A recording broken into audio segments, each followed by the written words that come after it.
ನಿನ್ ಮಗಳು ಹೇರು ಇಷ್ಟು ತಿಕ್ಕಾಗಿ ಇಷ್ಟು ಚೆನ್ನಾಗಿದೆಯಲ್ಲ, ನೀನ್ ಹೇಗೆ ಹೇರ್ ಕೇರ್ ಮಾಡ್ತೀಯ ಅವಳಿಗೆ ಅಂತ ಕೇಳ್ತಾ ಇರ್ತಾರೆ. ಹೇರ್ಸ್ ಹೆಲ್ದಿಯಾಗಿ ಸ್ಟ್ರಾಂಗ್ ಆಗಿ ಹೀಗೆ ಸ್ಟ್ರೈಟ್ ಆಗಿದ್ರೆ ಯಾವ ಹೇರ್ ಸ್ಟೈಲ್ ಬೇಕಿದ್ರು ಮಾಡ್ಕೋಬಹುದು. ನಾನ್ ಇವಳಿಗೆ ಯಾವ ಫಂಕ್ಷನ್ಸ್ ಹೋದ್ರು ಹೇರ್ ಸ್ಟೈಲ್ ಮಾಡ್ತಾನೆ ಇರ್ತೀನಿ. ಆದ್ರೆ ಯಾವ ಹೇರ್ ಸೆಟ್ಟಿಂಗ್ ಸ್ಪ್ರೇ ಕೂಡ ಯೂಸ್ ಮಾಡಲ್ಲ, ಹಾಗೆ ಯಾವ ಜೆಲ್ಲು ಯೂಸ್ ಮಾಡಲ್ಲ, ಸ್ಟ್ರೈಟ್ನಿಂಗು ಮಾಡಲ್ಲ. ಹೆರಿಡಿಟಿನೇ ಯಾವ್ದು ಅನ್ಸುತ್ತೆ, ಅವಳು ಕೂದ್ಲು ಇರೋದೇ ಸ್ಟ್ರೈಟ್. ಹಾಗೆ ನಾವು ಯಾವೆಲ್ಲ ಸ್ಟೆಪ್ ನ ಯೂಸ್ ಮಾಡ್ತೀವಿ ಹೇರ್ ಕೇರ್ ಮಾಡೋದಕ್ಕೆ ಅನ್ನೋದು ಕೂಡ ತುಂಬಾ ಇಂಪಾರ್ಟೆಂಟ್ ಆಗುತ್ತೆ. ಮುಖ್ಯವಾಗಿ ಹೇರ್ ಆಯಿಲ್. ನಾನು ಯಾವ ರೀತಿಯಾಗಿ ಹೇರ್ ಆಯಿಲ್ ನ ಪ್ರಿಪೇರ್ ಮಾಡ್ಕೊಂಡು ಏನೆಲ್ಲ ಇಂಗ್ರೀಡಿಯೆಂಟ್ಸ್ ನ ಯೂಸ್ ಮಾಡ್ತೀನಿ ಅಂತ ಹೇಳಿ ನೋಡ್ಕೊಂಬರೋಣ.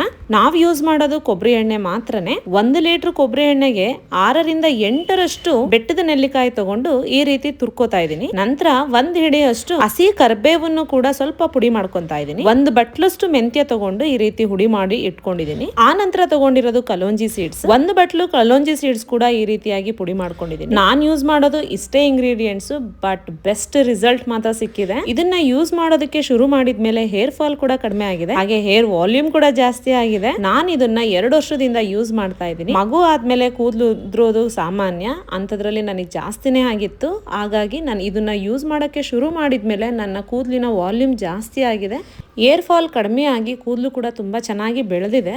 ನೀವು ನೋಡ್ತಾ ಇರ್ಬೋದು, ನಾನು 1 ಲೀಟರ್ ಅಷ್ಟು ಕೊಬ್ಬರಿ ಎಣ್ಣೆನ ಕನ್ಗಿಸ್ಕೊಂಡಿದ ನಂತರ ಒಂದೊಂದೇ ಇಂಗ್ರೀಡಿಯೆಂಟ್ಸ್ ನ ಹಾಕೊಂಡು ಸ್ಟಿರ್ ಮಾಡ್ತಾ ಇದ್ದೀನಿ. ಕೊಬ್ಬರಿ ಎಣ್ಣೆ ಆಗಿರೋದ್ರಿಂದ ಉಕ್ಕೋ ಚಾನ್ಸಸ್ ಜಾಸ್ತಿ ಇರುತ್ತೆ. ಕಂಟಿನ್ಯೂಸ್ ಆಗಿ ಸ್ಟಿರ್ ಮಾಡೋದ್ರಿಂದ ಉಕ್ಕುವಂತಹ ಚಾನ್ಸಸ್ ಕಡಿಮೆ ಇರುತ್ತೆ. ಅರ್ಧ ಗಂಟೆ ಲೋ ಫ್ಲೇಮ್ ನಲ್ಲೇ ಒಂದೊಂದೇ ಇಂಗ್ರೀಡಿಯೆಂಟ್ಸ್ ನ ಹಾಕೊಂಡು ಕುದಿಸ್ಕೋಬೇಕು. ಅರ್ಧ ಗಂಟೆ ನಂತರ ಸ್ಟವ್ ಆಫ್ ಮಾಡಿ ಲಿಡ್ ನ ಕ್ಲೋಸ್ ಮಾಡಿ ಓವರ್ ನೈಟ್ ಬಿಟ್ರೆ ಸಾಕು. ಇಲ್ಲ 2-3 ದಿನ ಬಿಟ್ರು ನಡೆಯುತ್ತೆ. 3 ದಿನದ ನಂತರ ನಾನು ಫಿಲ್ಟರ್ ಮಾಡ್ತಾ ಇದ್ದೀನಿ. ಫಿಲ್ಟರ್ ಮಾಡ್ಲಿಕ್ಕೆ ಅಂತ ಹೇಳಿ ಈ ರೀತಿ ಒಂದು ಕ್ಲಾತ್ ಬ್ಯಾಗ್ ನ ತಗೊಂಡಿದ್ದೀನಿ. ಈ ತರ ಬ್ಯಾಗ್ ನ ಯೂಸ್ ಮಾಡೋದ್ರಿಂದ ಫಿಲ್ಟರ್ ಚೆನ್ನಾಗಾಗುತ್ತೆ. ಈ ರೀತಿಯಾಗಿ ಕಟ್ಟೋದಕ್ಕೂ ಕೂಡ ಅನುಕೂಲ, ಹಾಗೆ ಫಿಲ್ಟರ್ ಆದ್ಮೇಲೆ ಬಿಸಾಡಬಹುದು. ಹಾಗಾಗಿ ನಾನು ಈ ಬ್ಯಾಗ್ ನ ಚೂಸ್ ಮಾಡಿ. ಹಾಗೆ ಆಯಿಲ್ ನೋಡಿ ಎಷ್ಟು ಕ್ಲಿಯರ್ ಆಗಿದೆ.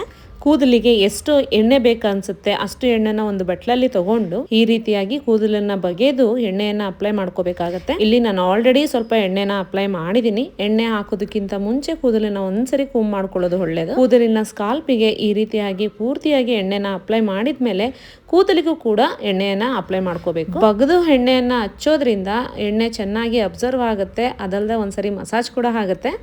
ಕೂದಲಿನ ತುದಿಗೆ ಎಣ್ಣೆನ ಹಾಕೋದ್ರಿಂದ ಸ್ಪ್ಲಿಟ್ಸ್ ಕಡಿಮೆ ಆಗುತ್ತೆ. ಈಗ ನಾನ್ ಯೂಸ್ ಮಾಡ್ತಿರೋ ಮೆಥಡ್ ಅಲ್ಲಿ ಮಸಾಜ್ ಮಾಡೋದ್ರಿಂದ ಬ್ಲಡ್ ಸರ್ಕ್ಯುಲೇಷನ್ ಕೂಡ ಜಾಸ್ತಿ ಆಗುತ್ತೆ. ಎಣ್ಣೆ ಅಪ್ಲೈ ಆದ್ಮೇಲೆ ಈ ರೀತಿಯಾಗಿ ಲೂಸ್ ಆಗಿ ಕಟ್ಟಿ ಒಂದು 10 ಮಿನಿಟ್ಸ್ ಇಲ್ಲ ಒಂದು ಹಾಫ್ ಅನ್ ಅವರ್ ಬಿಟ್ಟು ಸ್ನಾನ ಮಾಡಿದ್ರೆ ಆಯ್ತು. ನೀವು ಕೂಡ ಟ್ರೈ ಮಾಡಿ. ಹಾಗೆ ನಿಮಗೆ ರಿಸಲ್ಟ್ ಬಂದ್ಮೇಲೆ ಒಂದು ಕಮೆಂಟ್ ಮಾಡೋದನ್ನ ಕೂಡ ಮರಿಬೇಡಿ.